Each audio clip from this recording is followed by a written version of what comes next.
Oh, God. Welcome to the Discover Crypto Blockchain Basement. Folks, what a beautiful day. We have a huge week, a historic week coming up for Bitcoin.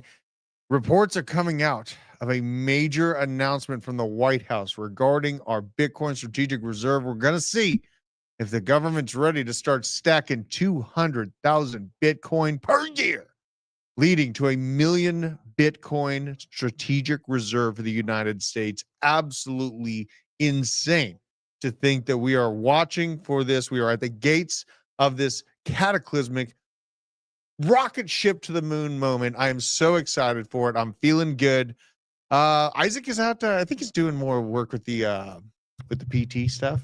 You know, he didn't look too excited when he was telling me about it yesterday. He's been doing a lot of running, a lot of preparations. He's going into the military, so he's all up to all kinds of stuff. Shout out to my man Isaac, and shout out to the people here in the chat for front running the greatest nation on the planet when it comes to stacking Bitcoin. You guys, we have been stacking for so long. Make sure to support our partner. These Arculus cold storage devices are absolutely wonderful. As you can see, I use this one, and you know what?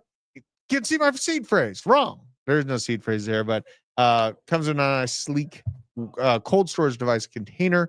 You can actually become your own bank. Use a code BASE20 or DC20 and get 20% off that. Huge shout out to Arculus for being a channel partner and a channel sponsor, and everyone here for joining me on the show today. I got Antonius. We got K-Jam. Antonius, I'm selling a news event? Maybe. I think we're in for some fireworks tomorrow. We're going to talk about that, what the charts are setting up for as we head into tomorrow, because don't forget, we also have the FOMC coming up one day from now. We're going to be watching that live, obviously, but we're going to look at a lot of the metrics on what to expect for tomorrow to be prepared. Johnny December doing some work out in the yard. We got my man, Little Face Tat, right on, Little Face Tat. Word up. Crypto Cody, Slim Cheeses, Banana Republic, aka Meanless, Crypto Crank Linus. Welcome one, welcome all. Now, if you're not already, let's get some work out of the way, some housekeeping out of the way. If you're not already, please do go ahead and follow me at Druth Crypto on Twitter. I actually did a really fun podcast right before this show on the Arena as well. It's kind of an avalanche based X type situation on Arena. So I just did a live show there, but obviously you can catch a lot of our videos, a lot of our content, our nightly videos here at Blockchain Basement. We're at 80,500 subscribers. Go ahead and show us some love. Me and Isaac work hard for you guys on the Blockchain Basement. Just came out with a XRP video kind of talking about the difficulties holders might encounter over the next few years with this new partnership. But go ahead, show us some love. Get some like button smashed on that. It's a beautiful day in crypto, even though our bags are red. Okay, so here's the landscape. We're looking a little bit rough. We got a little bit of bruises, but I didn't hear no bell. XRP, $3.11. XLM, 41 cents. Avalanche lost that $25 point, now at 24.3. We're going to see if we can rebound, recapture that. Looked at some shorter term Avalanche targets that actually make me feel very, very bullish right now. Sweet, with a major pullback. Could this be a momentary bounce point for SWE? We're down below $4. It was absolutely ripping. SWE was ripping up to $4.50 just a few days ago, but Bitcoin took a little bit of a sneeze, took a little bit of a slumber, and we have fallen down a little bit here on, and it's so crazy. The news that I'm going to come out with today is so bullish, and yet we're sitting here ranging between this zone. It's absolutely insane. So the price fell down vilely, down to just the top end of this very, very heavily used buy zone, you know, kind of my general, I want a long stuff zone. One thing that I do have cause for concern, though, obviously, you know, I'm riding off a bunch of bullish market cipher signals, obviously, as we all know, but this bounce, this drop down, previously to this drop down, you know, I was seeing this pattern play out quite a bit where, you know, you get that initial pump, then a real deep dip, and then you're able to pump up into the new next level. Instead, what we got is heavy, extreme sell orders right here at about $120,000 on the dot. And now we're back down to the bottom end of that range. So terms of trading. It's got me excited. I am snooping out there for some longs. I've been really liking Aave and Sui look like great charts to be trading on for me personally. So utilizing kind of this Bitcoin range.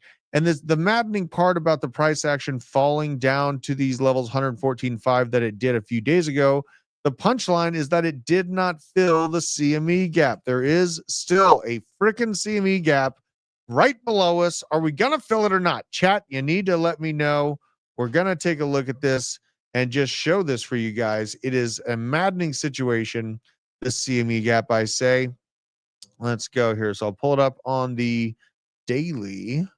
I'll pull this up. And I want to know from you guys, like, do you guys think we can actually fill this CME gap? It's like a dark cloud over me as I'm jeeting or yellowing into longs, right? Above $120,000. The danger remains that there is a CME gap that came right down to the top of the CME gap, but the CME futures trade at a premium. Currently, the CME futures are at 118,500, while the spot price is sitting here flopping and groping, of course, at 117.8. So pretty big discrepancy there. And we did not fill the CME gap, which on the spot chart here is in the purple, and shown here on the actual CME chart. It came right down to it, did not do it. I want your guys' opinion. Are we going to rip the Band-Aid off and just get it done? Just do it. Unbelievable. Unbelievable. But I'm still trading out here. I'm still looking around for trades. Things are still feeling generally bullish. And here is why. Obviously I have all the news, but we are still building this pennant range, and really, that target from there still coming at around $135,000. We have what else is going for us is this inverted head and shoulders pattern on Piata Mani Biza cord that likely looks to end up in that same zone when you measure from the head depth to the shoulder depth and then measure that breakout point, all coming up to around this $140,000 level, which is very, very intriguing for me. I do want to actually look at where money flow is just for the general vibe. We're going to have a crazy week trading, a crazy amount of volatility. FOMC tomorrow. Smash the like if you're going to be sitting on the sidelines watching the bloodbath to occur on leverage trading here. There is a good amount of liquidity above and below us right now. It's kind of a dead man's heat. It's kind of a dead man's, or a Mexican standoff, I guess you could say. Let's see here if I can pull this over. So this is the current liquidation levels of the day traders. Big washout at 116.2, and fun times begin. But honestly, we're just trapped. We're trapped right now. We're trapped. Can Jerome Powell save us, or is he going to rug us? And this chart is going to turn dark green. I want to know what you guys think is going to happen tomorrow. As things sit, we have exactly 1 day and 51 minutes from the FOMC going down. Okay. Thinking rinse and repeat both sides. Probably Cody Codes, and cool name, by the way. Whoa, you're not giving me the chart. Not giving me the chart. There it is. So market participants largely feel that there is no base point cut. There is no 25 bips cut tomorrow. They feel that the market rates for the Federal Reserve interest funds are going to remain the same. And there is a 2% chance that we see a 25 base point cut. And this is the bull scenario. This is the blue balls, purgatory, altcoin reeling, Bitcoin pumping hell, right? 97.9%. And that's what July is set to be as. Now, September actually does weight towards our favor for an interest rate cut. It's kind of weird that we're sitting here waiting for back shots from Powell to give us interest rate cuts to get altcoins to start moving again, but that's the situation at hand. And then we go to October. No cut expected in October as of right now. So you're telling me there's a chance? Yeah. There's always a chance. And then this is where the crazy stuff is. The December CME Fed Tool Outlook right now shows that there's a 43.9% likelihood of another base point rate cut, right? Or 25 base points cut in December. But there's actually a 21% chance right now that there's going to be a 50 base point cut. This is Oh yeah, Zach, this is oh yeah for altcoins. This is where things get really, really uppity for altcoins. Bitcoin, obviously, of course, but if we see a 50 base point cut, that is hyper risk on signal. That is absolute chaos coming in at the end of what we should be seeing. Like what we know so far in Bitcoin is that there's a generalized 4-year cycle. But if we see, we got to look at this on a chart. We got to look at this on a chart. This is fun because we're talking about the potential of a half a percentage point being cut in December. And now, when we see this Bitcoin cycle, these are all separated by halvings, right? And they've been pretty, on par with each other. They've been pretty with the norm. And now going into this bull market, we're like, okay, we performed to the top of the fib. Maybe we're looking the lower zone here. But if we get a federal interest rate cut of 50 base points at the end of this year, that's where you extend this market into quarter 1, quarter 2 of 2026. Honestly, I think we're on track for that anyways, because of major bullish national news about Bitcoin like this. This came out this morning, CNBC, talking about Bitcoin strategic reserve reports getting ready to be coming out tomorrow. Have a listen to this. This is absolutely crazy to see it happening live. The Trump administration is expected to release its first national crypto stockpile report on Wednesday stateside, detailing the structure and contents of the government's digital assets. This includes holdings under the Strategic Bitcoin Reserve and the U.S. Digital Asset Stockpile, which consists of cryptocurrencies seized through legal enforcement actions. Investors are eager to know how much Bitcoin the U.S. government actually owns. The report could also recommend national security and banking access reforms for crypto firms. We're back with Jordy Vister. So it looks like they're getting ready for some sort of announcement tomorrow. Now, hopefully we see the action of the U.S. taking the move to actually buy the Bitcoin instead of, what we see so far is basically celebrations and, happiness because we have seized Bitcoin that are in, government hands at this point. But what this strategic reserve, the S4912, but Cynthia Loomis has laid out, is the buying pressure on Bitcoin of the tune of 200,000 Bitcoin purchased per year from the United States. Now, the general back of the napkin math on this situation is without any other buying pressure on Bitcoin, without anything else going on other than the United States stacking the amount of Bitcoin that they want to stack in this S4912 bill of the strategic reserve, that brings the price of Bitcoin to the top echelon of price performance here on the Fibonacci, which is $250,000. That is with nothing else going on. That is with no BlackRock moves. That is with no reserves, no treasuries, none of that stuff on Wall Street. Literally just the buying pressure of the U.S. of $200,000, 200,000 Bitcoin per year brings that action to $250,000 a token with haste just by itself within the year, right? Because they had to purchase it within the year. That's something to think about because we have all of these different players, all these different organizations kind of vying for their position and their plan to buy this Bitcoin and put it in their treasuries. But if the U.S. government beats a majority of Wall Street to the punch, absolute chaos breaks out. Absolute chaos breaks out. And that's the giga move, and I see a lot of comments, cut the damn rates, Jerome. What are you doing? There is something to be said about why Jerome Powell will not cut interest rates. Now, I understand Jerome Powell has a difficult job, right? I understand that. I acknowledge that. I also acknowledge that there's going to be some real pain to small and mid-sized banks if the Federal Reserve does not cut those interest rates for bank lending. Now, the real reason here, the driving factor, and this is my favorite chart in crypto, folks.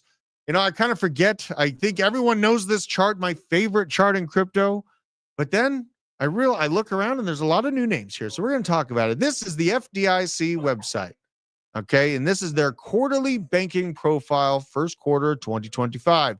Now, this gives us some key data. This gives us the amount of gains or losses that are on the books currently with banking institutions. Now, when you see the dips, like as you see right here in the 2008 calamity, the housing crisis, the available for sale securities, the losses on that hit just under $100 billion. Big problem, right? Lots of damn near 0% interest rate activity on the markets happened for nearly a decade after then. But then all of a sudden, things started to break on the underside of the engine, under your hood. You had the system breaking in 2018, where you reached right around $120 billion in unrealized losses, a deeper pullback than you even saw in the 2008 financial crisis. So the reason to print was there before 2020. The reason to shut down the economy and to print dollars into absolute hyperdrive was there before 2020. Okay. Now just think about what I'm saying to you here. Take a deep breath, realize that a lot of the last 5 years has been a psyop. And now that we've acknowledged that, we're moving forward here. Okay. Because this is the absolute monster, the elephant in the room for mid-sized and small banks, is that they are sitting on over $400 billion in unrealized losses right now. Many of these emergency loans, there's $7 to $9 trillion in debt that needs to be refinanced within this year. A lot of that is emergency loans. And if they have to refinance, they being the government, if they have to refinance this level of debt at the current interest rates, that's where the debt spiral, the out of control monetary process begins. We owe way more than we produce in terms of GDP, and real bad things can happen. So just think about that, because this is my favorite graph in crypto. This is why the system is collapsing into Bitcoin right here. What is this? This thing right here, this amount of money that is being lost by traditional finance. They over leverage themselves on commercial real estate. Do you get this? They over leverage themselves on the idea that these massive these office buildings would continue to be filled up with companies and employees. But guess what? What happened in flu season is now the new design of remote work came out. The commercial real estate locations have absolutely collapsed in their values. We're talking about San Francisco. Buildings over $100 million are now selling for $10, $15 million. They're getting dimes, quarters, nickels on the dollar for what they paid on these buildings. Now the Fed has to they basically have to flip the board and redo it or change mechanisms. And all of a sudden, we got stable coins. Whoa, we could print to the moon with stable coins. That sounds great. It's all, and now Satoshi, seeing this situation, honestly, I feel like would be rolling over in his grave. And if he is alive, he probably feels a little bit upset, because now what we see is the traditional fiat Ponzi scheme, that is this graph shown, is marrying stable coins, is marrying into Bitcoin to back it so that it can extend its lifespan. Okay. This is this pullback compared to the 2008 pullback should tell you all you need to know about how much money is about to be printed. That M2 money, and people are like, how high can Bitcoin go? How much money do you think the government's going to print? Right? Ask yourself that. That's the real answer to how high Bitcoin can go. As long as Federal Reserves keep printing it's out of existence and the energy continues to be valuable, and the internet continues to work, I'm going to see value in Bitcoin. Shout out to Matthew King sitting next to me here. Oh my gosh, dropping me the membership. I got Matthew King up in that building actually too. He's not on air right now. He's just doing his arena stream with me. Shout out to you, Matt. Shout out to you. Now, think about this. Imagine being this level of savage, a dormant 12-year-old wallet holding 300 Bitcoin. And it's a little bit of Bitcoin. It's not too much, 12 years ago, it's an investment, but it's not like, putting it all on the line probably. They woke up. It was worth $46,000 in 2013. Today, they woke up, it's now valued at $40 million. $46K to $40 million. This is it, man. Oh yeah, I got my boy Bronny in here. He's going kind of ham right now. Look at this. Look at this kid. Wait, let me see. Can't pull him into. Oh, his headphones are not allowing him to come over here. I got my boy. He's connected to me. He's all sitting. He loves Minecraft. The boy loves Minecraft. He loves. You know what? And this is. I am so lucky to have my kids with me at this office. You know, we're in a big season of change, and we're getting ready to upgrade and go to a really nice office. I'm super excited for. I'm gonna miss this place. You know, I'm gonna miss this place. It's been really, really fun. Had him here during the summer. One of my favorite traders out here, Fallis, is talking about his expectations for the market. And you know what? I wanted to show this. I mean, sure, it could be squiggly lines. I think Fallis is one of the better traders out there, though. And he's mentioning something that I had mentioned at the beginning of the show, where usually you get that nice peak, a couple diminishing kind of third, secondary waves, and then that real nice flush out and that real good buying opportunity.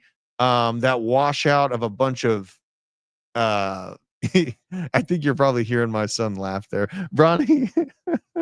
Hey Bronny. He's having so much fun. This graph makes a lot of sense to me. And you know, this graph would bring the spot price down to about $113,000. But I think that seeing a washout like that would be the juice that we need to actually see the Bitcoin CME futures actually fill. Like the spot price needs to drop down to essentially, let's look at it. Let's look at it right now.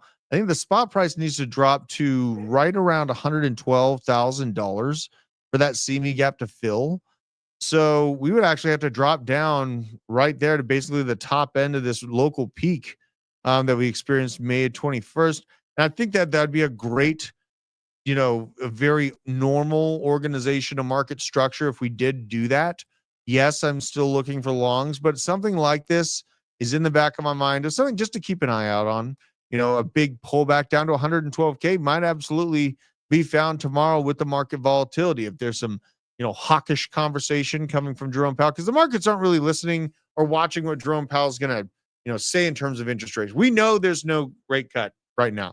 More so tomorrow in Jerome Powell's FOMC is all about the tone. Is he bearish? Is he dovish? Are we yellowing into meme coins, or are we kind of batting down the hatches here and just getting ready for more pullback? That's what tomorrow's about. So the language in that speech matters quite a bit. And you know what? Shout out to Mike Novogratz. He got a Luna tattoo at the end of last. Here, I'll show you the graph. Mike Novogratz of Galaxy Digital. He got a Luna tattoo on his arm, and it was a terrible tattoo. Honestly, it was just a god-awful tattoo. And then a few months later, Luna collapsed and really kick-started that bear market action. Mike Novogratz, part of the leadership at Galaxy Digital and helping us find new ways to get lower prices with continued selling. Is Galaxy Digital helping clients sell Bitcoin again? This is from Look On Chain. The last 24 hours or 12 hours, Galaxy Digital transferred out another 3,700 Bitcoin worth $500 million, most of which went to exchanges. So last night in that pullback that we've seen, and even the pullback on Friday night, have been movements of Bitcoin being sold on exchanges.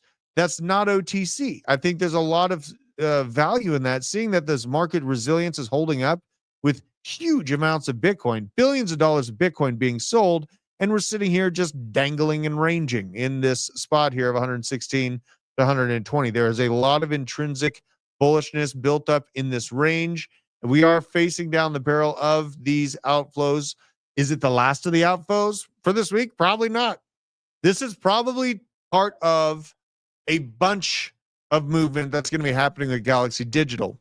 Something on the background is I actually think that Ethereum is going to see some inflows from this. I think Ethereum is going to experience some of the Bitcoin leavers are going to head into Ethereum lovers. I think that we'll see that play out over the course of the next few weeks here. Ethereum does not look too weak itself. We're actually going to be looking at altcoins for sure today. But we got more Bitcoin action here. The largest Bitcoin and Ethereum shorts on Hyperliquid right now are owned by Braxis Capital. Their account is shorting $800 million worth of Bitcoin, Ethereum, Solana, and Hyperliquid. Their unrealized P&L is currently, they were down $106 million on the account, and their liquidation on Bitcoin's price is 156K. So a very, very wide range, but a giant bag of money looking for that giga move, looking for the huge washout on Bitcoin. And I hope they're wrong. I hope they're wrong, but these things are in the back of my mind. This chart design is in the back of my mind. And you know what?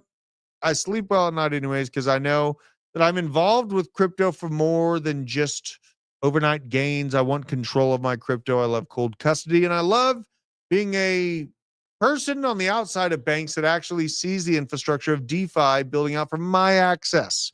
And something like this from MetaMask just moves that buck a little bit further. We have MetaMask launching a stablecoin earn.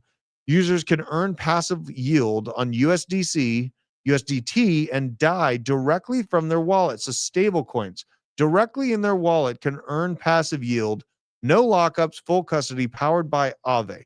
And with Aave, I think we're looking at the potentially the next biggest bank on the planet, Aave. I think that the competition that Aave is spurring up, the aggressive movements that we see from state legislator and even government legislator, the Genius Act, the Clarity Act, all of these are infrastructural preparations for a institutionally government-led DeFi decade. What this is building up the framework for is an opening up of yield generation in avenues that the Treasury, the Federal Reserve, they all want to take advantage of this. It's all about that stable coin so far. They're building out the infrastructure for it. Crypto is here to stay. I feel great. Every dip is an opportunity for me in terms of Bitcoin. Now, altcoins, those move much more aggressively to the up and to the down than Bitcoin. So when you're buying altcoins, make sure that you're buying juicy low levels. Now, we have Trump LibertyFi, World LibertyFi Financial coming out here and dumping $1 million in USDC, and they bought up 256 Ethereum. So it looks like a little bit of movements from World LibertyFi as well. This is a project linked to U.S. current President Donald Trump. It's continued an aggressive Ethereum accumulation strategy, purchasing another $1 million worth of ETH, according to data from Arc of Intelligence. Platform acquired 256 ETH at an average price of $3,800 in a transaction carried out roughly 23 hours ago. The purchase was flagged on chain by researcher On Chain Lens, who highlighted the acquisition made using USDC, a dollar-pegged stablecoin. This is more clues that this upcoming DeFi expansion is not to the scale of Main Street. It's not to even the scale of some companies on Wall Street. This is going to be a government-sized DeFi decade. It is not, we knew DeFi summer last cycle. I get it. As the test bed, now the institutions, the major players, they get it too. And they're going to be hammering in. They're going to be controlling this asset class as much as possible. I wouldn't say humanly, but they're not humans. They're going to control it very, very hardcore. Now, finding avenues of freedom, non-KYC, going to be important. Voting accidents happen. Things happen. I get it. And make sure you do your taxes. We got a good friend at Decrypted Tax that can help you with your taxes in crypto. Don't let the tax side of crypto scare you away from crypto. I know a lot of new people in crypto that let that kind of play into their decision making when it comes. Oh my God, there's DeFi Crypto and Airdrops. So shout out to DeFi Crypto and Airdrop. Every show I got to show you guys his channel because he is working hard for you folks. He's almost like a DeFi mechanic. DeFi, it's a little bit intimidating when you get into it. I mean, like, I'm involved with charts and trading and macroeconomics, and to pile on being an absolute expert in DeFi, no, I'm not going to claim that, but I do know veteran crypto at DeFi Crypto and Airdrops. I do know Tim, the DeFi man, and I also know Jeff, and there's a lot of action we're doing in our Discord, the Discover Investments Group Discord, as well as their YouTube channel. Huge shout out to them. Huge shout out to their brother channel as well, Blockchain Report.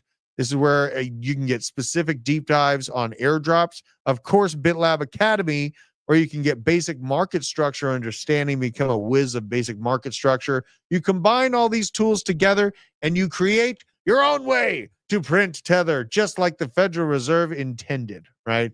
Now, ETH treasuries, we're talking about them. Bitmine Immersion estimates Ethereum price could reach $60,000 based on replacement value analysis from multiple research firms. Chat, are we going to $60,000 Ethereum? I need to know now, because if that is the fact, if that is the case, I'm full porting everything into Ethereum and I will regret it. So tell me now, are we going to $60,000? Unbelievable. Basement for base, that's right. I sound like Norm Macdonald. I love Norm Macdonald. Norm Macdonald is awesome. Shout out to Norm Macdonald.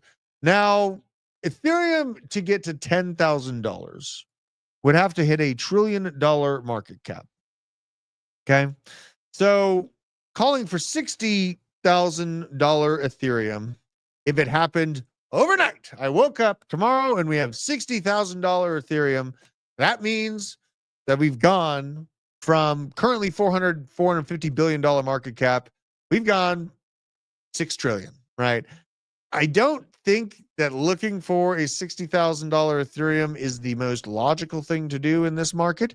More so, I'm looking for like, $600 to $800 billion market cap. I'm looking for Ethereum to double its market cap right now, and I don't feel like that's bullish. Now, the hyper scenario, if we get that major pullback on interest rates at the end of the year, more spending bills, just keep like we saw the big beautiful bill already. They have two more. We have two more spending bills coming.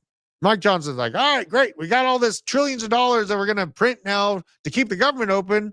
We're going to have two more. But wait, there's more. Sham wow. So it's going to get weird. There's a lot of, the bullish things that are going on. It's like, wait, the government's like printing another $4 trillion and they're like having to lower interest rates, and that's bullish for my magic internet money. And the answer is yes. The answer is yes. Now, Ethereum. Let's go. Because the more money they print, the more Bitcoin moves up. It moves in tandem. Now, Ethereum, then number two. It is the second best. It's really trying. We are on the third test of breaking this $4,000 shelf. This has been a very sticky place to be for Ethereum. I think we're going to do it. I think Bitcoin is more uppish than down.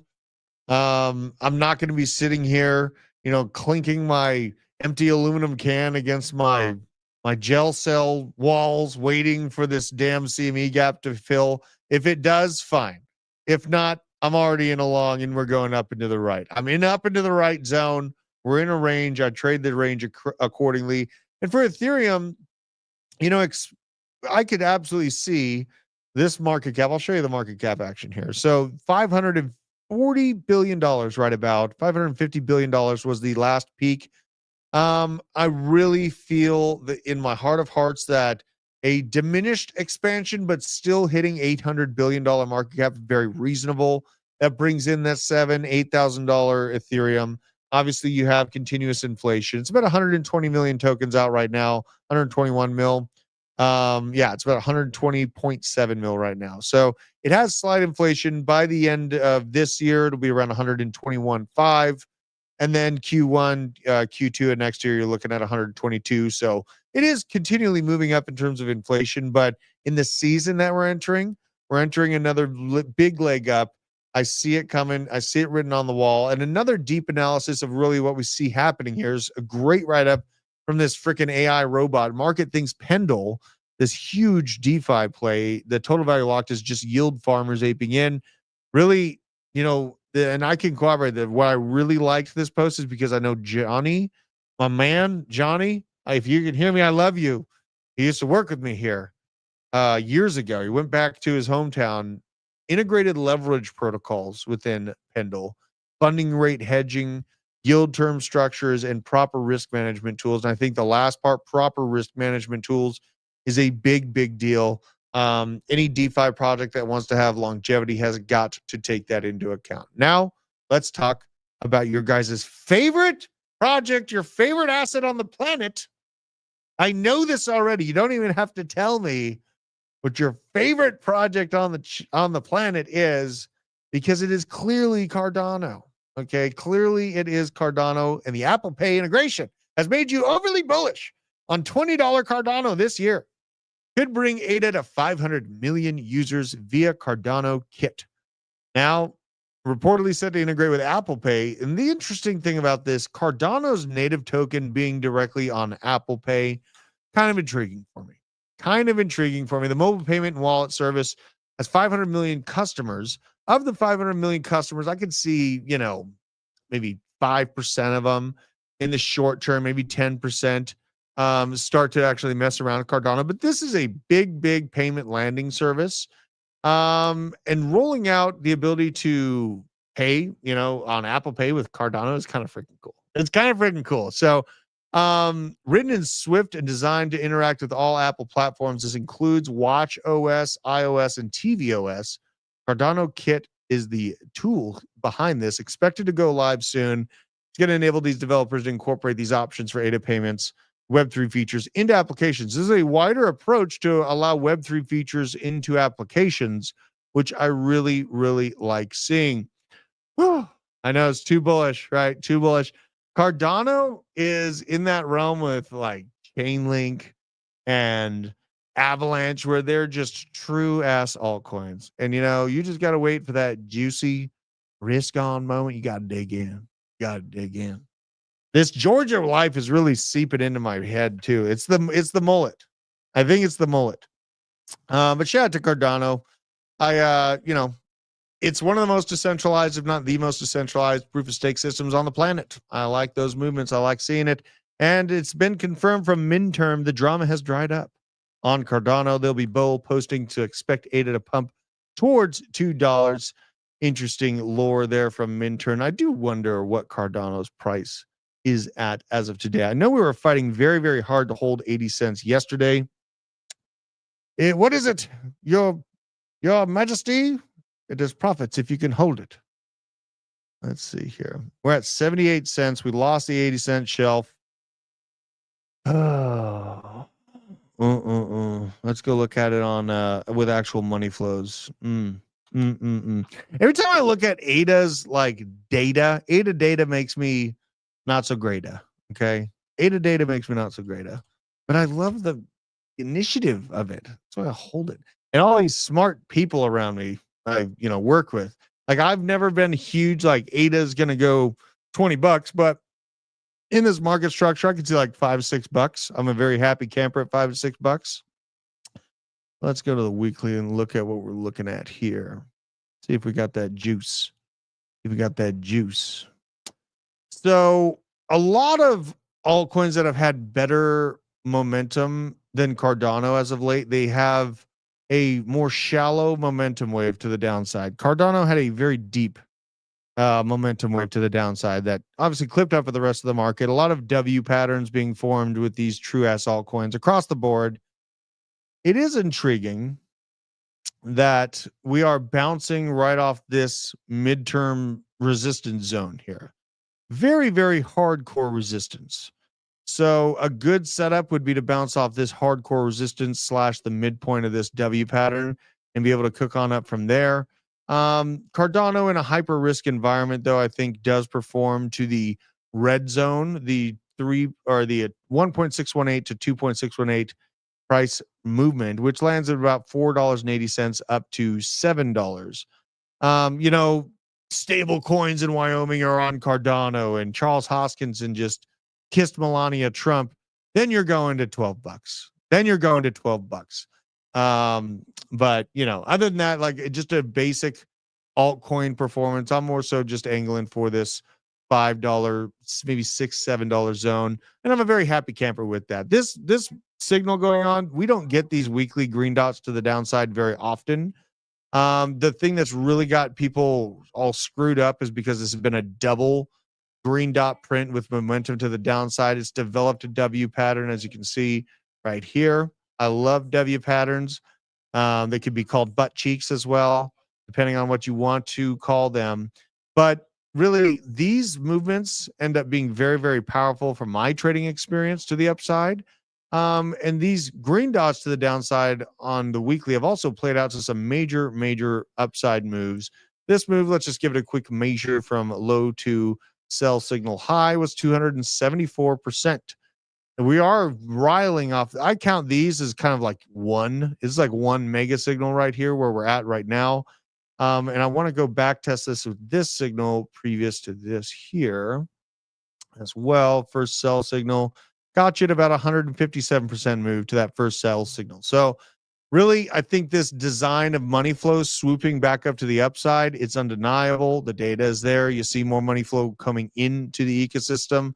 We're bouncing hard off of an oversold metric, and Cardano's ready to run, just like a lot of these altcoins are ready to run. And, don't get tribalistic. If some project that you don't hold is running, be happy for it. I'm so damn happy for you. Be happy for them, man, because we're all in here as a unit, trying to outpace inflation, trying to bring that bang to our buck back. That's what we're trying to do, baby. If it's a meme like Wojak that means nothing, and it goes from $10 million to $800 billion and you 800x, so be it. So be it. I've shown you the scam of the fiat system at the front of the show.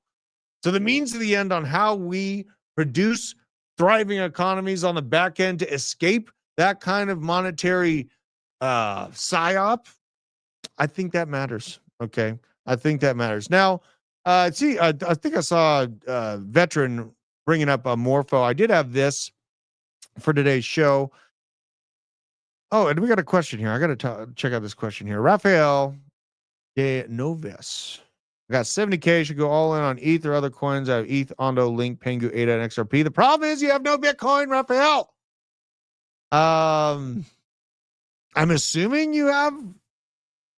Okay, maybe this is wrong of me to assume that majority is in Bitcoin, right? Please clarify. I mean, like going in hardcore on ETH at these levels. And I don't see Bitcoin. If that was my list, I had no Bitcoin. Veteran.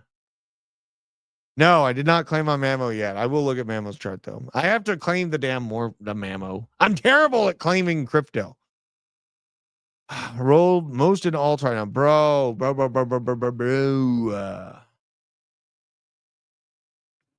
All right, so I think you have enough altcoin. I think you have enough. I'm just gonna say it. Like, if you don't have Bitcoin, you have all these altcoins. Yeah. And so you're messing with, you need to get in our Discord, bro. You need to click the link in our description and get into our Discord, because that is way too many altcoins with no Bitcoin. Like, even me, and like, I'm an altcoin leaning, I'm bullish, I'm heavier weighted in alts right now, having no Bitcoin. Like, whew. I mean, all right, here's the thing. Here's why Bitcoin right now makes sense to me is this. Okay. So here is our Bitcoin chart. And I'll just overlap this with the timeframes of ETF releases. Okay. So in 2020, I think it was 2023, it was before this major pull up, right around like this zone, I believe, where the ETFs got approved. Okay. And BlackRock's like, all right, we got Bitcoin ETFs, so we're going to shill them to the world, and all these investment firms and all these investment portfolios, 1% to 2% makes sense. Now they're talking 5% makes sense up here. Now, this ETF rollout has caused major shifts in interest on Wall Street.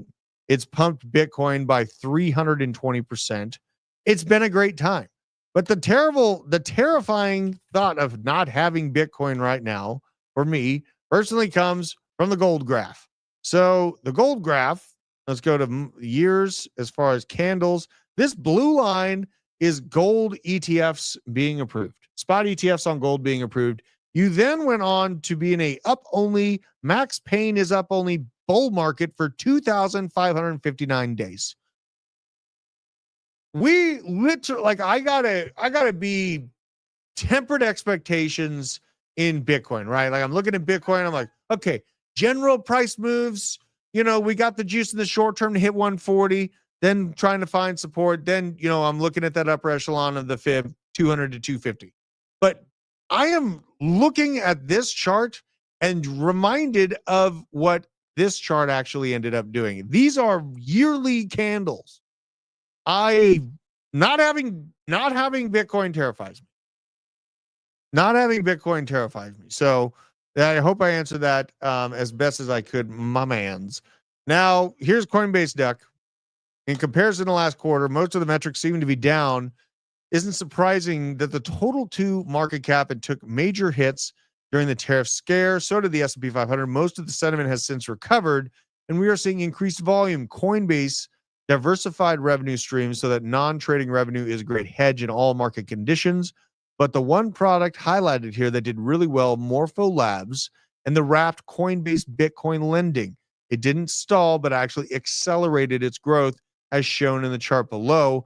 This is the Coinbase on-chain borrowing originations graph that is the underlying juice to the incoming pump, the pumpamentals of Morpho. It's a great utility token. It's one of the easiest layups in the altcoin sector, and the on-chain borrowing is going absolutely ballistic on Coinbase. All powered by Morpho. Shout out to your boy. Shout out to your boy. We backed the truck up on Morpho. That was it, like 87 cents. Where is the price at right now? Yeah, okay. Yeah, so the plan is to sell it and get in. Yeah. So listen, Morpho is a great asymmetric bet. I'm digging deeper. I'm looking at lower market cap stuff. Morpho, I like Mammo. Mammo is a very high risk, high reward situation for me personally. I'm going to collect the airdrop for sure. And yeah, you probably do need to come out here, veteran. You probably do. Grab me by the shoulders and shake him. Scream in that face. This is Morpho. Morpho is still completely asleep. I did a back of the truck moment, literally in this tiny little red zone at 87 cents. We're at $1.77 right now. It was recently at $4. Brand new, very new project that is the driving factor, the token behind this graph. That's the type of stuff I'm looking for. I want parabolic increase in use, parabolic increase in value while the graph is dormant. That's the buys. Those are the buys. I don't go chasing green candles. I don't go chasing waterfalls either. Now, stablecoins, I'm not chasing these. I'm chasing Tether, I guess. Stablecoins are going parabolic. Market capitalization on Tether, Circle, and others is absolutely going up into the right, nearing 250 billion. And we have stablecoin transactions nearing $8 trillion in transactions. So I think it's pretty safe. Yeah, we here to stay. Yeah, $8 trillion in transactions. I got to check out this for a broski. What up, Josh? We got Omni chart here. Let's check a look at Omni Network. And please look at this project in a deep dive. Looks like there's some potential here. Very violent moves. Oh my God, do I short this? What do I even do when I'm looking at something like this? Omni Network. Let's go hop on over to the charts. Let's see what we are looking at here. Boom. All right, so Omni Network. We're going in 447.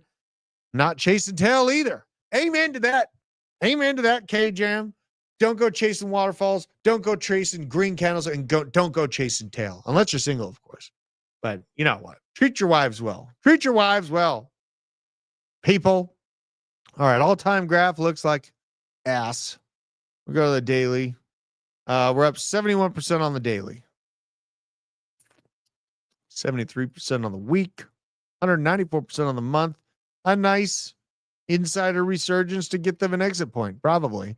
Omni Network, this looks like crime mapped out. It looks like crime mapped out. I got to be honest with you. I want to believe in this thing. Let's go here. I want to believe. Powered by Omni. Omni Chain, Omni Network.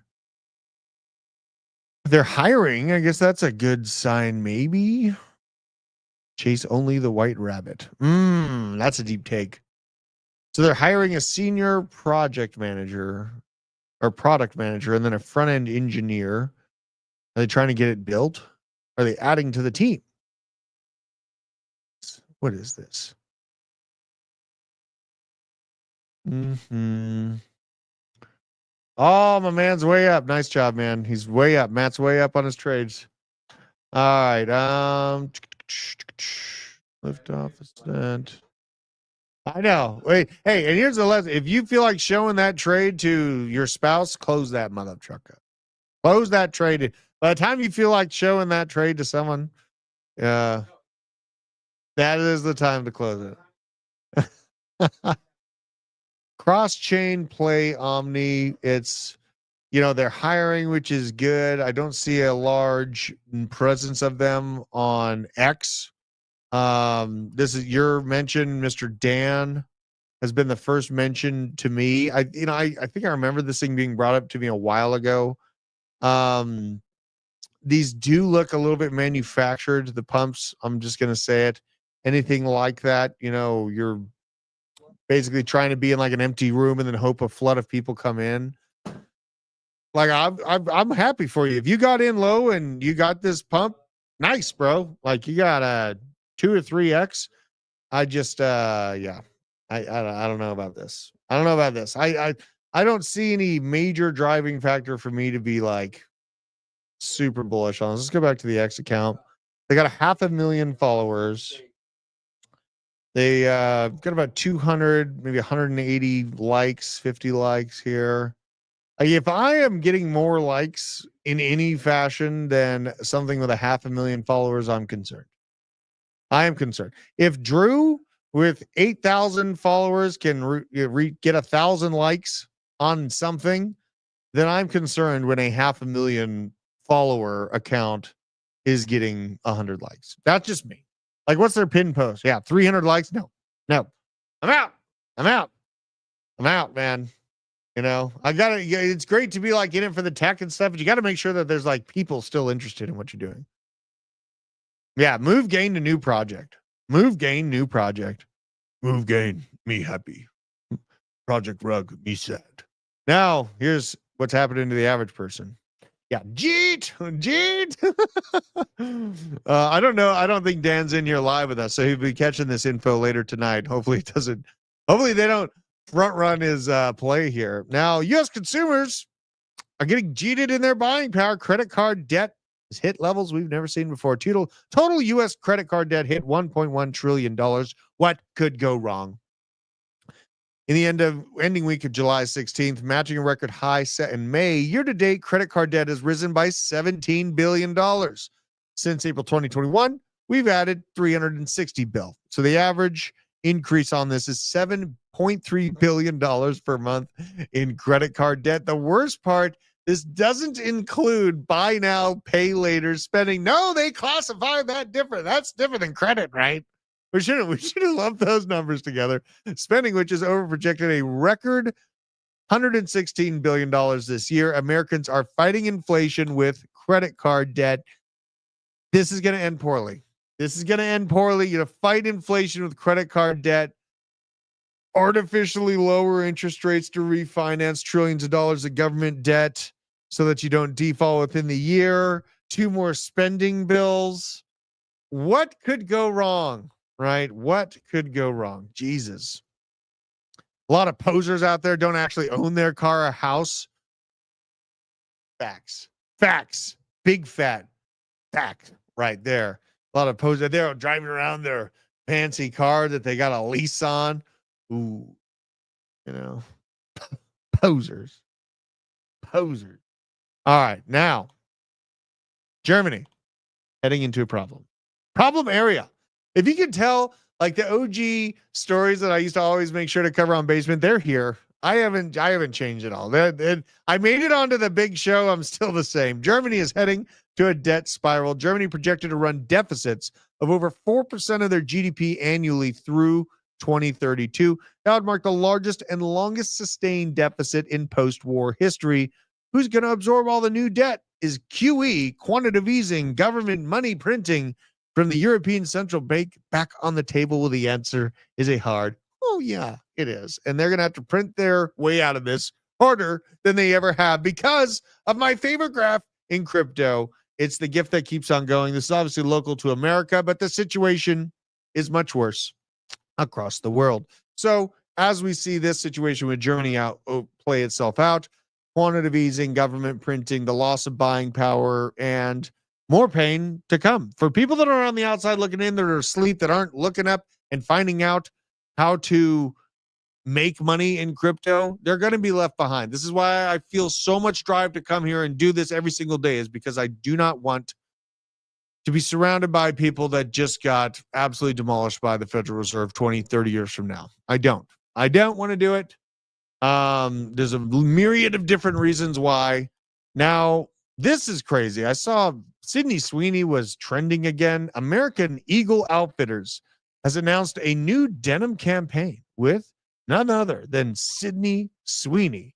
She faces backlash across all of these media organizations for having a racial undertone.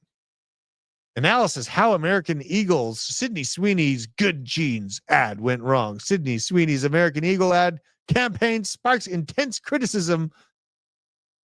Draws fire for racial. Like, what in the hell is going on here?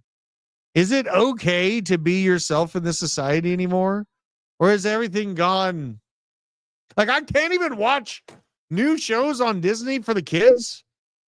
They are garbage. And every hero is not a chiseled dude. It's like these boy haircut twig girls with like a bow and arrow. And you're like, yeah, that's the new hero that took out 500 war fighters. No, it's not. That's not how reality works. That is not how reality works. Decepticons are everywhere. Timeline is a psyop. Absolutely, Flexa. Absolutely. Now this psyop, let's check this out. I got more. And there's more. The working principle cited here. We're going to need artificial intelligence, not merely to enhance productivity, but to preserve social order. When more than 60% of the workforce lacks cognitive abilities required by modern occupational demands, aka the ability to do your damn job, the economy, the economic system begins to fracture. Behold, and beyond this threshold, society becomes structurally unsustainable, not because of a lack of labor, but because of a mismatch between eroded vaccinopathy, human aptitude, and complexity of the tasks required to support the functional society. This is just, preppers talking about this for decades. Now you have specific timelines on the degradation of society in which to perform. The clock is indeed ticking. It's the matter of upping our knowledge, our ability to work with AI, so we don't lose that ability to print our own fiat, right? I mean, you have to find use case in this new economic system. You really do. Now, if that be, leveraging AI for your own content creation, even I think plumbers are pretty well set up. But there are new applications that get me kind of excited. Like, I don't know if excited is the right word, but like holy God-ish. This attack drones being deployed. Now, U.S. schools stopping these emergency situations. I can't really say this word, but school emergencies to be stopped by school drones. Campus Guardian Angel, a company founded by the U.S. military and defense contractors, setting up a drone program. Some of the undertone about this is this drone program isn't just specific to schools. They're setting up the infrastructure for major cities across the United States right now to have a drone able to make it to any call location within 60 seconds and getting eyes on the perp. This is all being built. Advances in technology, AI integration, they're everywhere. And yeah, the companies that are behind those contracts, they're going to make tons of money. Now, I know a lot of people are going to want me to bring this up, and I just have to highlight this situation yesterday with the New York Police Department, Midtown Manhattan. It was very, very weird that it was this is a very targeted event. I will just say that. I will not say much more than this, but there's a major corporation that has specific style of leadership, I will say, on the 33rd floor of where that altercation ended yesterday. I'll let you go look at that for yourself for the sake of this channel remaining able to get out to the masses. And I really feel blessed to have spent the time on the show with you guys here today. We had thousands of people, we had 2,900 people, 2,929 people joining us live on the show today. Huge shout out to you guys. Thank you very much for supporting me, Druth, and make sure to support the Blockchain Basement, our channel we work tirelessly on, me and Isaac. We got another video coming out on Wednesday. Make sure to subscribe to the Blockchain Basement, and also make sure to subscribe to DeFi, Crypto, and Airdrops. These are the brother channels. This is the community of hardworking individuals that bring you the crypto alpha and the news as quickly as we can every single day to keep you in the know. Now, trade safe out there. The FOMC is coming tomorrow. There's going to be extreme volatility. So live to trade another day. Don't blow up your account on major volatility, because it's going to be there. And with that being said, I love and appreciate you all, and I will see you on the next episode. We just wanted to take a quick second to shout out our sponsor, Arculus. They are a cold storage hardware wallet, helps you secure all of your digital assets for the future. Just tap this thing to the back of your phone and boom, you're in. We wouldn't be able to do this without them, but also wouldn't be able to do this without you guys, the Disco fam. You've supported us a lot over the years. If you want to support the channel now, just use the code DC20. It gets you 20% off this card. It's the #1 way you can support this channel going forward. Thank you for your support. We'll see you at the top.